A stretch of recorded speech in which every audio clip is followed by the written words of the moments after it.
Delighted. Got it. So I'm very delighted to present my thesis work here, which is the dual sensory loss and activity participation among older adults. It is a finding from the NHAT study. Let's look at some background first. Hearing loss, it is almost an inevitable part of aging.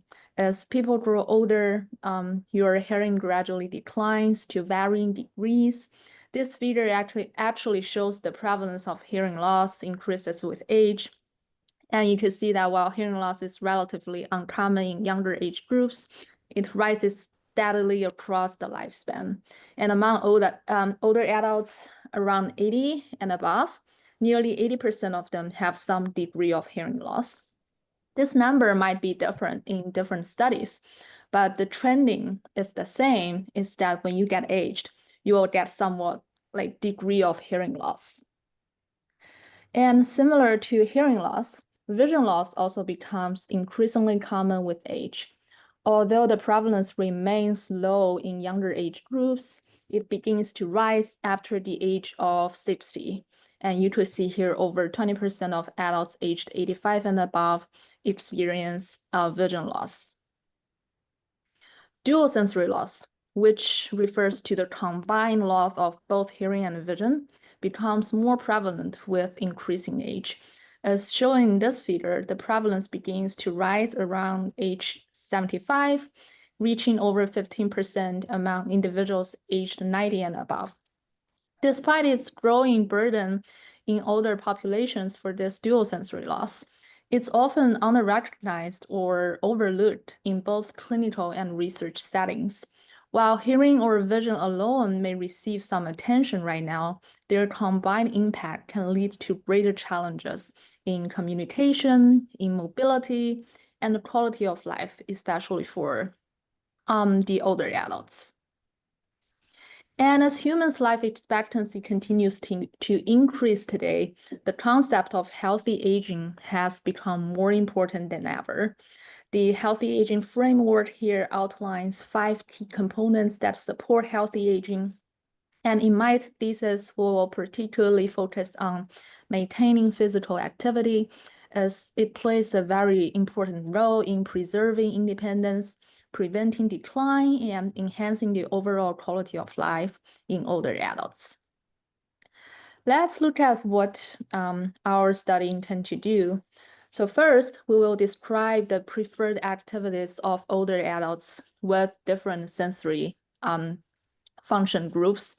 And second, we will investigate the association between hearing, vision, and dual sensory loss and their preference in physical versus non-physical activity. And next, we will see if some assistive devices, such as the hearing aids or glasses use, will change the relationship between the sensory function and the physical versus non-physical physical activity participation. We hypothesize that older adults with hearing, vision, or dual sensory loss will be less likely to report a physical activity as their favorite ones compared to those with normal function, with the lowest likelihood being observed among those with dual sensory loss. The methods. The dataset we are using is the National Health and Aging Trends Study, round 12 data. The data were collected in 2022, and this dataset has been issued in 2023. It is a data that covers 96% of the US population. All the participants are aged 65-year-old and above. They're all the Medicare users. Also, to make it more generalizable and representative of the whole US population, they have oversampled African Americans and older participants to make it more general. First, let's look back to physical activities. All the participants during the data collection survey, they were asked to describe their favorite activities, considering all the activities they have currently engaged in, including those that they previously mentioned they have participated, or any other activities they participated in the past. And their verbatim responses were grouped into 52 activities. In our analysis, we exclude those that could not be analyzed. For example, we got some responses such as, I have no favorite activity, or some participants just refuse to answer this question, and we take this data away from our analysis. And we further categorize those groupings as physical or non-physical activities based on whether they involved considerable body movement or strength to complete. For example, some common physical activities like walking, playing exercises, walking the paths, or preparing for food or drink. And some non-physical activities included socializing in person or attending casinos that don't require any strength to complete. In this study, hearing function is assessed using pure tone audiometry, which is a relatively validated measurement. The study is conducted in a soundproof room where the participant wears headphones and listens to a series of tones at different frequencies and volumes. They're asked to indicate when they hear a sound, and the thresholds are recorded for each year. The classification is based on the better ear performance. And hearing loss was categorized based on the commonly used clinical thresholds in population studies. When it's above 25 dBHL, they will be categorized as having hearing loss in our study. Also, the participants were asked if they had used any hearing device, such as the hearing aids or any other assistive devices in the past month, with options of yes or no. Vision function. Vision function are assessed using two different key measures in this study. One is the contrast sensitivity, and the other is the near visual acuity, each capturing different aspects of the visual performance. Contrast sensitivity is tested using the charts shown on the left, where letters gradually faded in contrast rather than in size. Participants were asked to read letters of decreasing contrast. A log contrast sensitivity less than 1.55 indicates vision loss. And this measure is particularly important for the real-world tasks like the night driving or recognizing faces, which often involve low contrast settings. And the other measurements, the near visual acuity measurement, evaluates how well someone can read close-up text. It's commonly tested using tools like the chart shown on the right.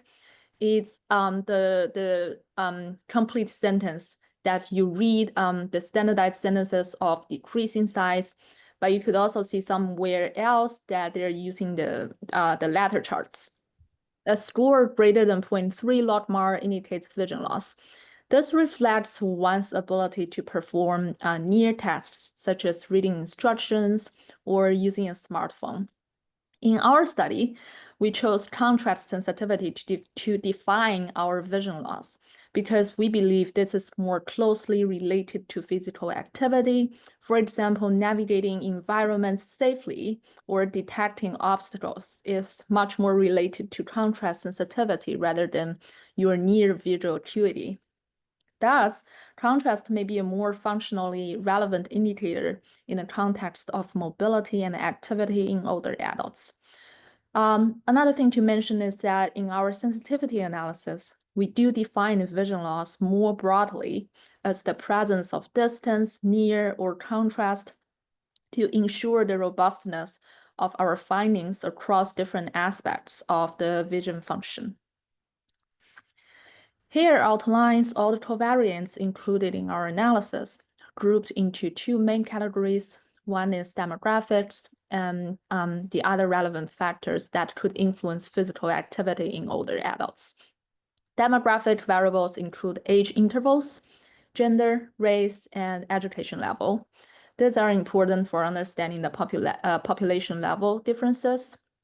And other covariants include social, environmental, and health-related factors, such as marital status, your living situation, whether you are living in a home, in a house, or just living in a room, on the BMI, and the self-reported health condition, whether the participants self-regard their health condition as very good or not.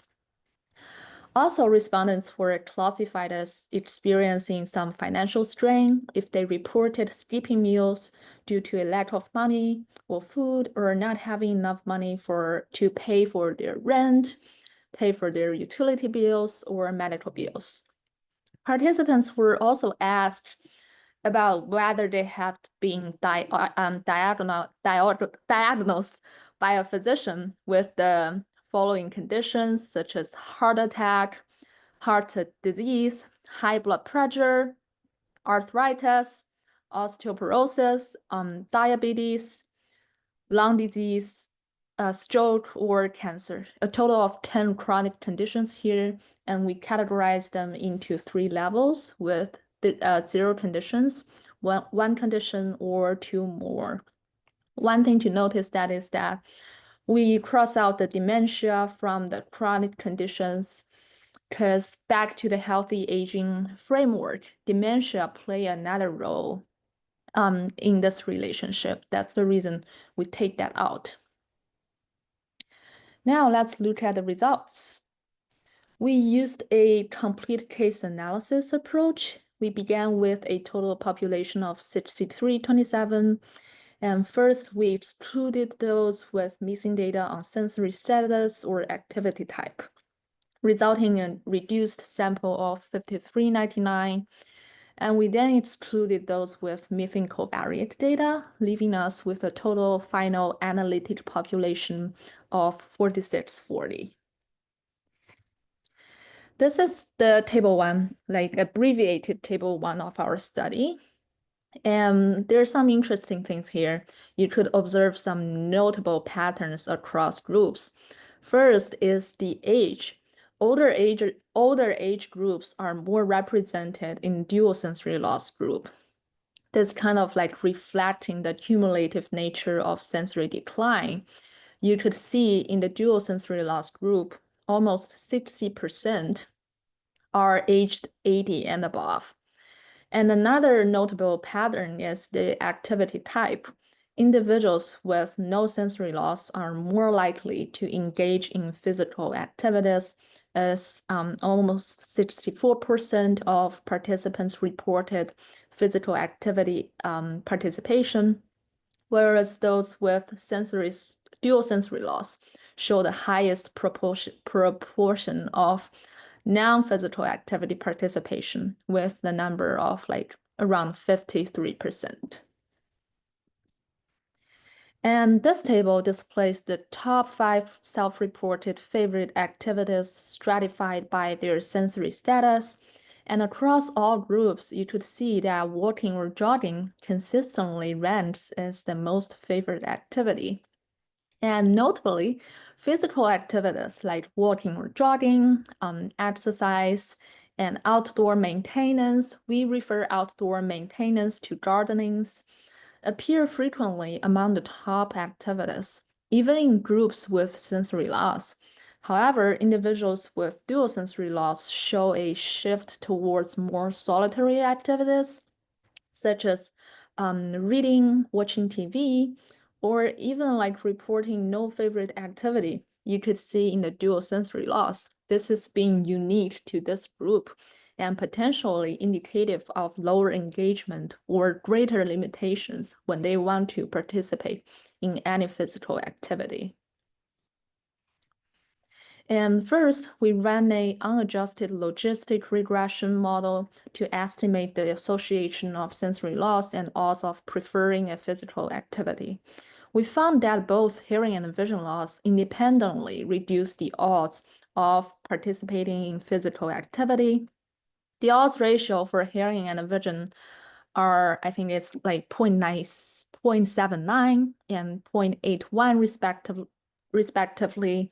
And we had an interaction term. This was significant, showing that the combination of both sensory loss lead to a compounded effect, making individuals with dual sensory loss even less likely to engage in physical activities. And this forest plot shows the odds ratio for engaging in physical versus non-physical activities stratified by sensory loss status.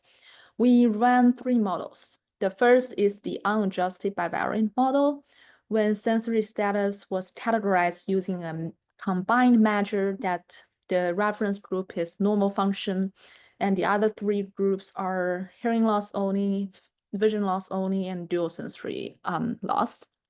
The second model estimated the odds while adjusting for the demographic variables, and the third model incorporated all the covariants for a comprehensive analysis of the odds, which is called the fully adjusted model.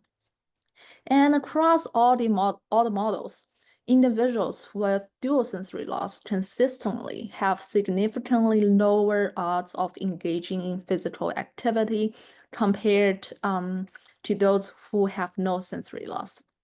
This is showing a really strong and persistent association even after adjusting for potential confounders. And both hearing loss and vision loss are associated with lower odds of physical activity compared to those with no sensory loss. However, the magnitude of this effect is relatively smaller, and they're relatively similar across the models. In contrast, dual sensory loss shows a consistently stronger negative association with substantially lower odds of physical activity across all the models. This shows that the combining effect of hearing and vision is not simply additive, but potentially synergistic in reducing the physical activity participation.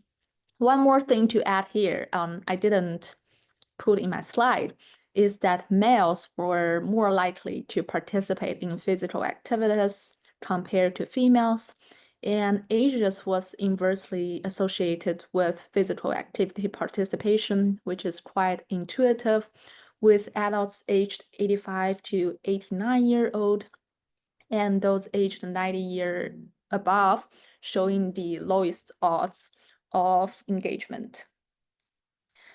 We applied survey weights to account for the complex sample design and ensure the population level generalizability.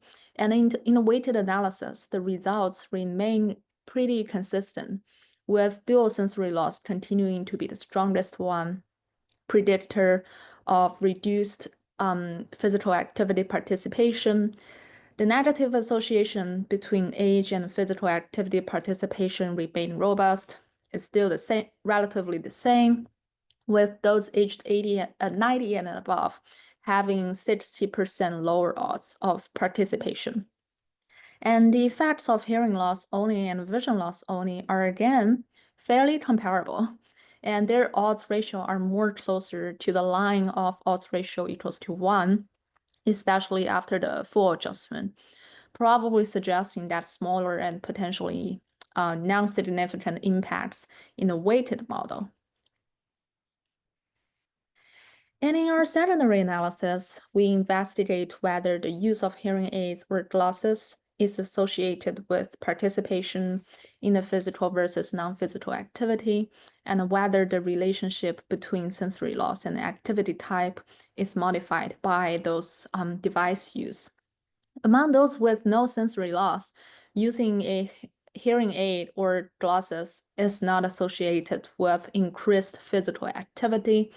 There's no evidence of significant interaction effects here, as most points are wavering around 1. But you can see 1 point, which is the group of vision loss only with hearing aids use.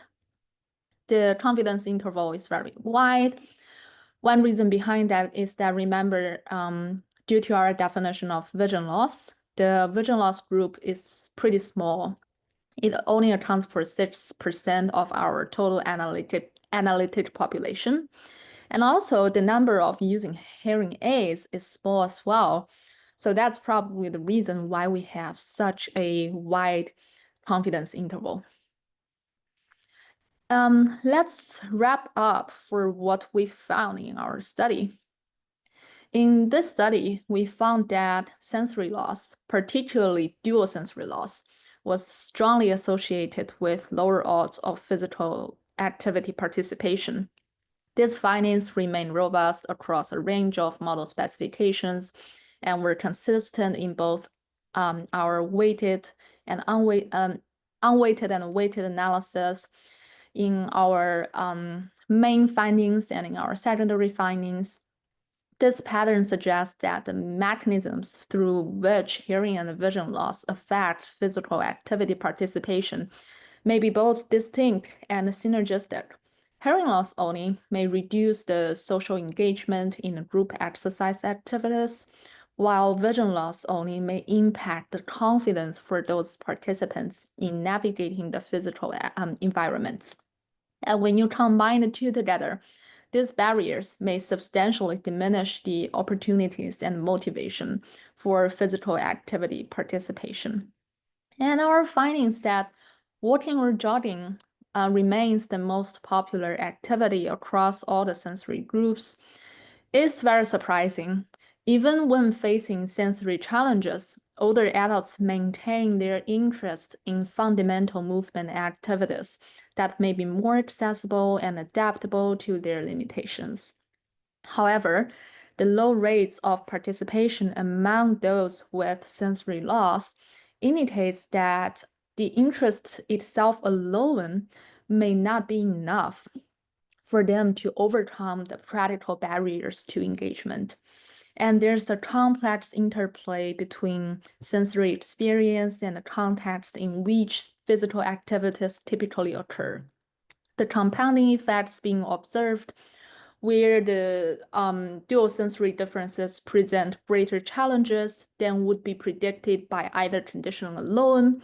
This may reflect how our physical and social spaces are structured in ways that presume typical hearing and vision loss.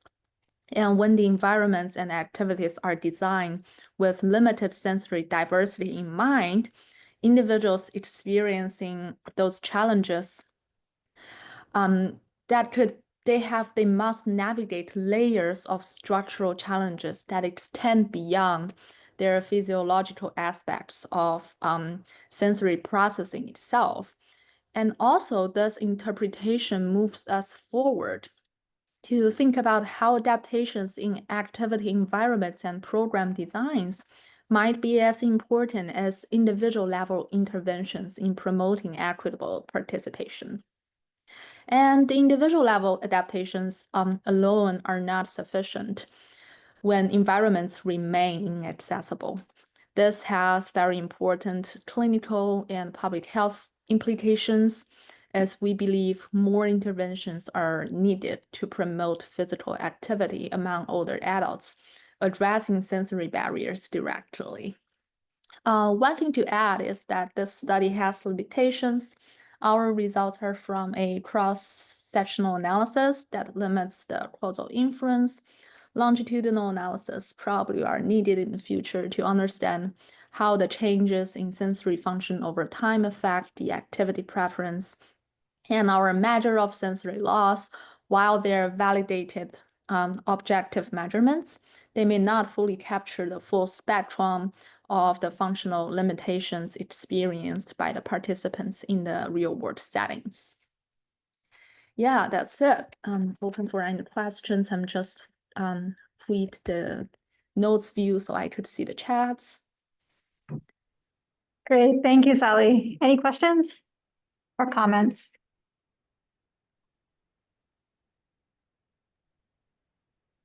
Sally, will you talk a little bit about the measure, the contrast sensitivity measure that you use for vision loss? And if I heard correctly, and you can correct me if I'm wrong, that you said that there were not a lot of participants who were identified as having visual loss. Is that what you said? I'm sorry if I missed that. Yes, so I just want to show this slide first because you could see from the top row that only 66.7% of participants are having vision loss. That's really accounts for a very small number of the total analytic population. And another number that are not shown here is for the number of using hearing aids. Only 1/3 of people are reported using hearing aids, while two-thirds of participants, they're saying I'm not using any hearing assistive devices. So when you consider all this two reasons together. That's the reason probably we have such a wide confidence interval for this term, for this interaction term with hearing loss only. And for those who having hearing loss and using hearing aids, that's a explanation on why this might be happen here. Understood. Yeah. And did you look, because you do have access to visual acuity as well, or data, did you look at how that measure might have differed if you were using the other variable as Yeah, opposed to contrast sensitivity? Because I don't know if the number of participants with those two measures were similar, not less with contrast sensitivity, and then just the understanding that contrast sensitivity is an excellent measure, and I do agree it's good for mobility purposes, but I know also that different levels of ocular disease could affect measures in different ways, and I'm just kind of curious about that yeah. part of it. So in our main analysis, we use contrast sensitivity only to define our vision loss. And we also run our sensitivity analysis where we define vision loss as whether like having contrast sensitivity score less than 1.5, 1.55, or using the near visual acuity criteria as whether they have log mark greater than 0.3, or the presence of distance. We combine all this together, and that resulted in a larger number of participants being regarded as having vision loss. And in that sensitivity analysis, our findings still are robust. It doesn't really change anything of our association. Great. Thank you so much. Problem. Any last questions? Sorry, I have a question. Yep. Hi, Sally. I noticed that you said you excluded participant with missing informations on either the outcomes and the covariates. Are there any other, like, did you look into how those participants differ from the ones you included? Or is there any, I don't know, just analysis plans to impute these things? Because I'm kind of concerned that maybe people with hearing loss or vision loss, they had a hard time finishing those assessments during the data collection stage, and they may be more, I don't know, like have more severe symptoms in this case. Yeah, that's a valid question. Actually, I don't do the complete case analysis at the very first beginning because at the very first stage of my analysis part, I just include all the participants, which is our total population, around like 6,000 with missing data. And honestly speaking, the results doesn't change much. So that's the reason we proceed to the complete case analysis, because we are assuming that those missing data, they're missing at random. And for doing the complete case analysis, that allows us to, like look deeper into our covariance, because in our total population, there are various missing. They're missing different kinds of covariance, which makes us feel a little bit difficult to interpret our findings. So that's the reason for our final analysis. We decided to continue with the CAA analysis, and that's what you've seen in my slide. Thank you. Thank you so much. I think, Michelle, you're next up with your presentation. Yes. Hello, can you hear me? Yes, we can hear. Okay.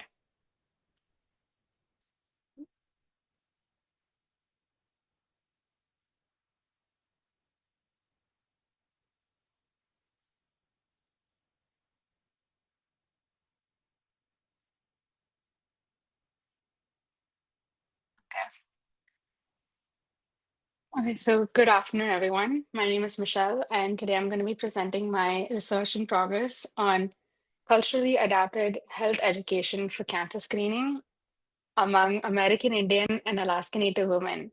So this research aims to understand how educational materials can be tailored to resonate with cultural beliefs and traditions, ultimately improving the screening rates for breast and cervical cancer in these communities. So let's start by looking at why this issue is important. So breast and cervical cancer are two of the leading causes of mortality in these communities. There are many factors that contribute to this gap of because their screening rates remain significantly lower than those of the general population. So some of the factors that contribute to the gap are limited healthcare access, geographical barriers, and a deep-rooted historical mistrust of medical institutions due to unethical research and mistreatment in the past. And another key issue is that standard education materials often fail to address cultural concerns. So, westernized materials focus heavily on clinical information, and they may overlook like indigenous perspectives on health, spirituality, and wellness. So, without meaningful engagement, these materials are less effective at encouraging women from these populations to seek preventive care. So, understanding these disparities and barriers allows us to explore solutions that could truly resonate with them.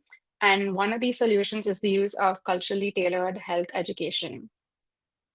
So, why is culturally tailored education important? So, one of the biggest challenges in healthcare outreach is earning the trust of minority populations. So, AI/AN communities in particular have faced a long history of medical mistreatment, which has led to justified skepticism toward the healthcare system. So, when recruitment efforts rely on generic educational material, they fail to acknowledge these historical and cultural contexts. So, women from these populations may not see themselves reflected in the messages, which could then lead to disengagement and reluctance to participate in screening programs. So, instead, culturally adapted materials can serve as a bridge, helping to rebuild trust, relatable, and respectful of Indigenous values. So, for example, some effective strategies could include using native languages in materials instead of solely English. So, language plays a crucial role in accessibility as well as comprehension. Next is incorporating visual elements such as symbols or images of healthcare providers in their population to improve representation, as well as utilizing traditional storytelling methods. So, since tradition of storytelling is deeply embedded in many indigenous cultures, framing these educational messages as narratives rather than clinical facts can make them more impactful. So, by implementing these strategies, we can help women from these populations feel a sense of ownership over their healthcare decisions. The more culturally relevant the material, the greater is the likelihood that women will engage with it and follow through with the recommendations. Now let's connect this idea of cultural adaptation to clinical trials. So AI/AN women are vastly underrepresented in clinical trials, making up less than 1% of participants in most studies. So why is this a problem? It's because when clinical trials fail to include a diverse population, their findings are not necessarily applicable to those groups. So this means that new screening interventions or treatment approaches may not be as effective for Indigenous women as they are for other populations. But recruitment is difficult because many of the same barriers that are faced with screening is also applicable to clinical research. There is a lack of awareness about research opportunities, mistrust of medical institutions, and a cultural disconnect in how recruitment materials are designed. So, culturally tailored education offers a way to improve recruitment by one, improving trust in clinical research. So, when materials are able to reflect the Indigenous values and traditions, people are more likely to see research as beneficial rather than exploitative. Next would be addressing concerns about participation. So, there are many indigenous populations that have valid concerns about exploitation and research. And these culturally adapted materials could become a source of transparency and reassurance for them. And lastly, would be making study participation feel more inclusive. So, when recruitment efforts acknowledge cultural differences and they are tailored accordingly, participation becomes more accessible as well as appealing. So, by improving representation in clinical trials, we gain valuable insights into what works specifically for these populations, leading to better healthcare outcomes in the long run. To better understand the impact of culturally tailored education, I'm conducting a systematic review of studies that have implemented these strategies for cancer screening. So the goal is to extract key data points from existing research and analyze trends in screening participation and knowledge improvement. So the data sources include PubMed, Embase, and Cochrane. I'm specifically looking at studies that measure the effectiveness of interventions in these communities. So each study is analyzed based on their study characteristics, the type of cultural adaptation material used, as well as the screening rates before and after the intervention. So this structured approach ensures that we capture meaningful insights into how different cultural adaptations influence cancer screening behavior. So far, the preliminary findings suggest that culturally adapted interventions are successful in increasing the screening rates. So studies show that when materials are tailored to indigenous communities, there is a measurable improvement in both knowledge as well as participation. However, there are several challenges to consider. So one is there is no standardized way to evaluate the success of these interventions because so this makes cross-study comparisons difficult.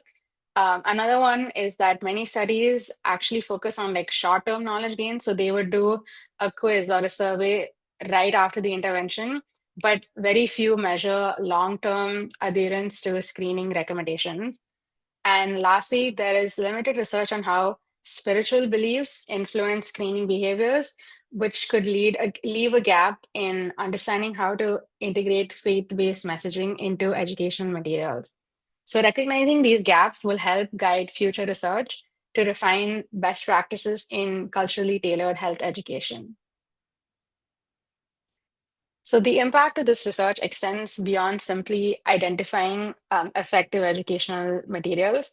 So by understanding how cultural adaptation influences the screening rate, we can provide evidence-based recommendations for public health organizations, policymakers, and healthcare providers. One of the key goals is to ensure that cultural tailoring is not just an afterthought, but an integral part of healthcare outreach strategies. So this research could support policy changes that require all cancer screening education for specific communities to be culturally adapted, improving engagement and health outcomes. So additionally, while this project focuses on AI/AN women, the lessons learned can be applied to other minority populations that face similar barriers. So strategies like language adaptation, community involvement, and traditional storytelling can be customized for different cultural contexts, making healthcare more inclusive overall. So next steps in this research include completing the data extraction and analysis to identify the different effective approaches. And ultimately, this research is about increasing participation in cancer screening and clinical trials, ensuring that medical advancement benefits all populations. So by addressing cultural barriers, we can help bridge health disparities and make healthcare more equitable and effective. So the next few slides are going to be a, just a long table. So this table essentially highlights several studies that focus on various culturally adapted health education interventions for cancer screening in this population. So each study has specific elements, for example, a video presentation, a brochure, or a survey. And these are used to engage participants. And the impact of these interventions is measured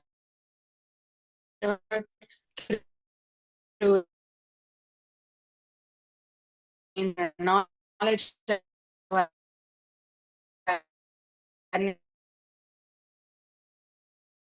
and attitude towards cancer in participants understanding a lot of papers. I've just mentioned that the cultural element that's used, the description of what they're doing and how it impacts the participants. So most of the impact is honestly just whether the knowledge was increased or whether they're a little bit more comfortable to talk about cancer screening or breast cancer screening or cervical cancer. And also there was some papers where they had more quantitative data where they would do a survey and a post-intervention survey. And according to the survey, they would see the number of questions that they got right or they got wrong, and they would accordingly see if the intervention actually helped and whether they actually were able to like learn from it. Yeah. So this is just a summary of all of the cultural elements in that table. And this essentially has like 8 cultural elements that are focused on. So as you can see, the prominence of storytelling and home-based education in these studies likely reflects the deep cultural resonance within the community. So storytelling has long been a vital tradition among indigenous cultures, serving as a powerful tool for passing down values and life lessons and knowledge. So by incorporating storytelling into health education, these programs tap into culturally familiar and trusted methods of communication, which make the message more engaging and meaningful. And furthermore, you can see that home-based education also is at the same level. So it aligns with the communal and family-oriented nature of this population, where the home often serves as the central space for learning and decision making. So this approach ensures that health education is not only culturally relevant, but also accessible as it reaches individuals in their own environment and fosters a supportive, familiar setting for discussion as well as learning. So in summary, culturally tailored education is a superior way to advocate for cancer screening among AI/AN women because it acknowledges their unique needs and values. So when education materials are adapted to reflect these cultural traditions and beliefs, women are more likely to trust, engage with, and act on the information provided. So beyond cancer screening, these strategies have broader implications for clinical trials.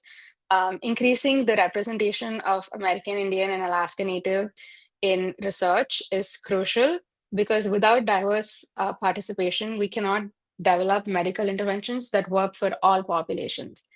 Representation in clinical trials is necessary for health equity, and culturally competent outreach is the key to achieving it. Thank you. These are my references. Yeah. Thank you so much, Michelle. Any questions from anyone?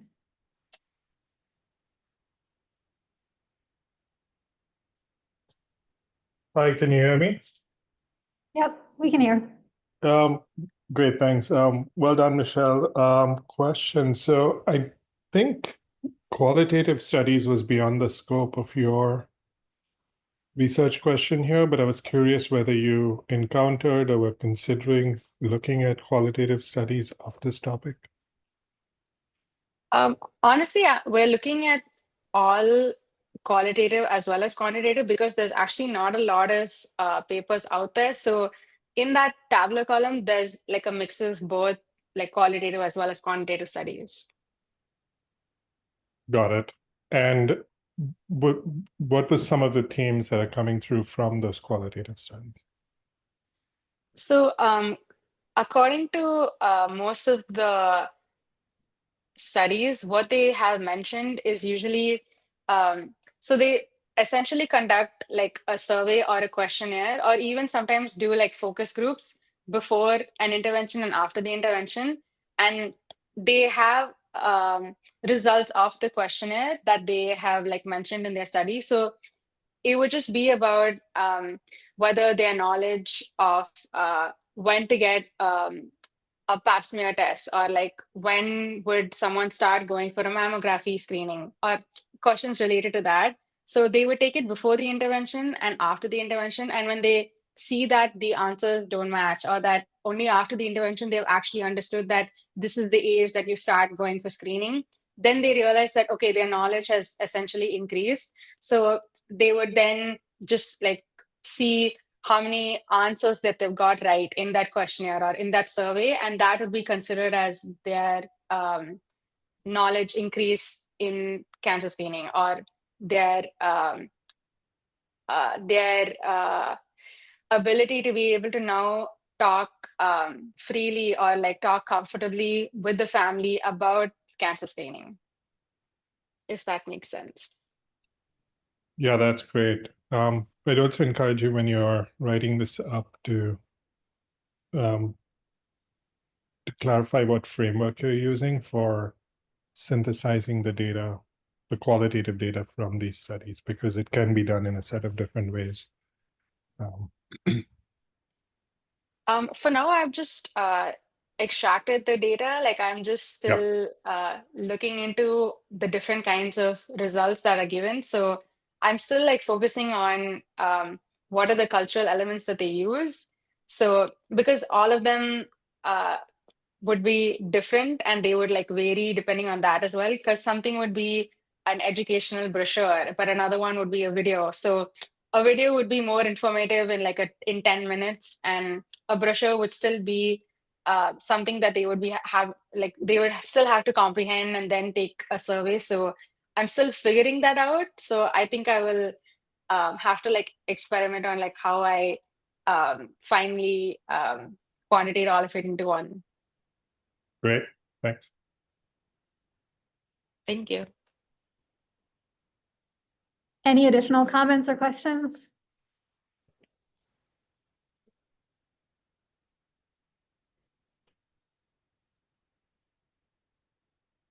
All right, if there's no other comments or questions, thank you, Michelle. Thank you, Sally. You both did a great job today. We will see you guys next time. Take care.